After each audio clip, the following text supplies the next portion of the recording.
Saudações, Dux e Duquesas Tricolores. Aqui quem fala é Duque Tricolor. Para mais esse... O que eu não falei do jogo entre Fluminense e Internacional. O que eu não falei do jogo Fluminense e Internacional. Então, para quem não sabe, isso aqui eu falo sobre jogadores em questão. Pontuando ali algumas coisas que são interessantes, né? Eu falo na primeira parte ali sobre o pós-jogo, falo somente sobre o jogo, depois eu falo sobre a análise diferenciada do GE e agora eu falo sobre essa questão de cada jogador por jogador. Então entenda uma coisa, que YouTube Live é todos os dias, exceto sexta-feira, às 7 horas da noite.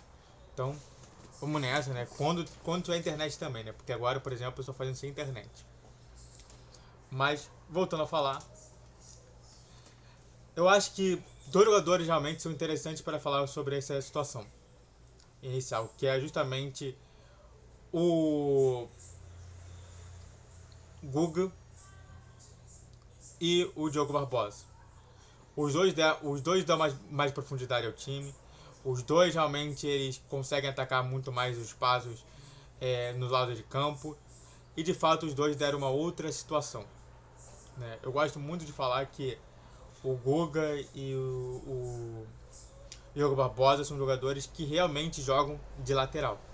Enquanto isso, o Marcelo, tecnicamente falando, não é um lateral mais. É um lateral meio volante. Então não vale a pena colocar o Marcelo na lateral. Entende? Até mesmo sugeriu, né? Foi sugerido ali pelo próprio Mano Menezes que o Marcelo poderia até mesmo jogar na função do Ganso. Porque ele tem esse conhecimento, ele tem essa técnica, ele tem esse toque, ele tem esse manejo. Então é interessante falar sobre isso. Então, se é para manter laterais, na minha concepção hoje, Diogo Barbosa e Guga são os melhores exemplos sobre isso tudo. Vamos falar também sobre dois jogadores que eu acho que também são imprescindíveis justamente em qualquer tipo de momento, que estão ali no meio de campo, que é o André e o Ganso. Diversas pessoas questionam muito se o Ganso deveria ou não continuar no elenco como titular. E na minha concepção, sim. O Ganso, em muito tempo, foi o cara que realmente chamou atenção para ele e simplesmente deixou bater nas costas dele. O gol que ele fez não tira justamente o mérito disso tudo. Até porque eu não coloquei ele como principal personagem. Para quem não sabe, eu coloquei o Thiago Santos, que eu não vou falar. Mas é importante a gente comentar sobre isso. Thiago Santos não, eu coloquei o André. Mas é importante falar sobre isso. Se a gente tem pelo menos uns dois caras no meio de campo, não sei se vai ser 4 ou se vai ser 3, dois deles tem que ser exatamente André e Ganso. Por tudo que eles fizeram no jogo. Por último, eu acho que a gente tem que falar sobre as substituições. Eu vou colocar justamente duas que realmente fizeram muito mal pro elenco do Fluminense, que também foram meio de campos e que também foram trocados, foram substituídos não por eles mesmos, né? André e Ganso, que foi Gabriel Pires e Renato Augusto. Hoje, na minha concepção, não vale mais colocar eles como jogadores no Fluminense. Renato Augusto, que realmente no ano passado foi um dos ótimos jogadores, um jogador que em diversos momentos o chute dele era o que fazia ele se tornar uma grande estrela, hoje nem parte disso. Ele tinha um toque interessante, ele tinha uma visão de jogo interessante e hoje ele não tem nada disso. Parece que ele desaprendeu completamente indo para o futebol do Fluminense. O Gabriel Pires é a mesma coisa, né? No Botafogo ele até foi bom, não foi aquelas coisas, né? Diversas vezes saindo lesionado, mas no Fluminense eu tentei realmente ajudar ele, mas ele não se ajuda. No momento mais precioso ali ele faz um toque de calcanhar e perde a bola e faz feio demais. Então não. Antes de falar mais sobre esse assunto, se inscreva no canal, faça o tiro para você que curte, comente, compartilhe, redes sociais, inscrição de vídeo, vídeo hoje às 10, 12, 20 horas, pix na tela e vamos continuar falando mais sobre. Aí a gente também tem que falar sobre os outros, né, que também entraram. Eu sei que também entrou o Guga, mas o Guga eu estou fazendo a sessão à parte. Que é justamente o Douglas Costa e John Kennedy. Douglas Costa, que na minha concepção é um jogador que não é mais jogador. É um jogador que está muito abaixo do nível que esperado. Aliás, é muito estranho a situação do Douglas Costa, porque ele nunca foi um jogador desse tipo.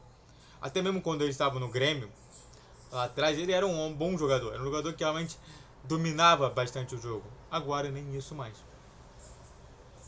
Não sei se é por conta da velhice, não sei se é por conta justamente de maltratamento do corpo, mas eu fico muito triste, sabe? Tipo assim, eu vi ele na Juventus, eu vi ele no Bayern de Munique, eu sempre achei ele um jogador extremamente bom. Mas no Grêmio, no outro time que ele também esteve lá, e também voltando pro Fluminense, faz com que a gente se pergunte do porquê realmente ele está nesse time principal. E o John Kennedy, no caso à parte, sabe, tudo varia somente do problema de comportamento dele. Eu falei pra vocês que na minha concepção eu achava errado. Eu achava que seria bem profissional mandá-lo embora e não renovar o contrato dele, que foi uma coisa completamente antiprofissional, e novamente a gente fala sobre isso. Eu acho que você dá uma chance, legal. Você dá uma segunda chance, legal. Agora você dá uma terceira chance.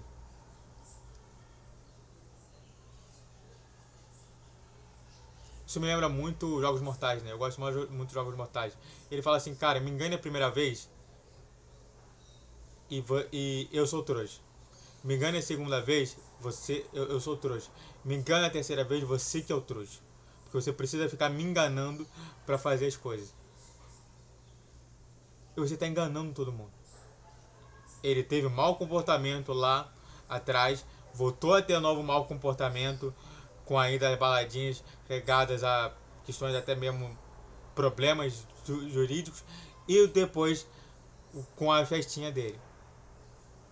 Você acha que ele deveria ter uma terceira chance? Eu não acho que não. Eu acho que não.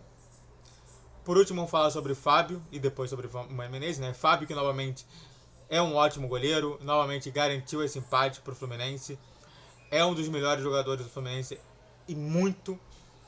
E diversas pessoas que reclamam do Fábio, na minha concepção, são pessoas que não deveriam reclamar. O Fábio realmente está conseguindo ganhar pontos pra gente. E por último, o Mano Menezes, que eu acho interessante falar sobre isso, que o Mano Menezes é um grande técnico, né, tudo mais.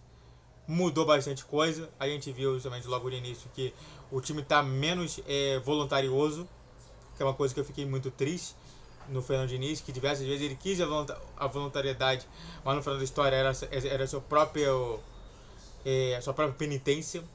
Diversos jogadores diversas vezes voltando. Teve até um momento que o time inteiro teve uma parte do time que foi uns 6 jogadores atrás ali e 4 jogadores ali só querendo que a bola fosse roubada para eles partir pro ataque.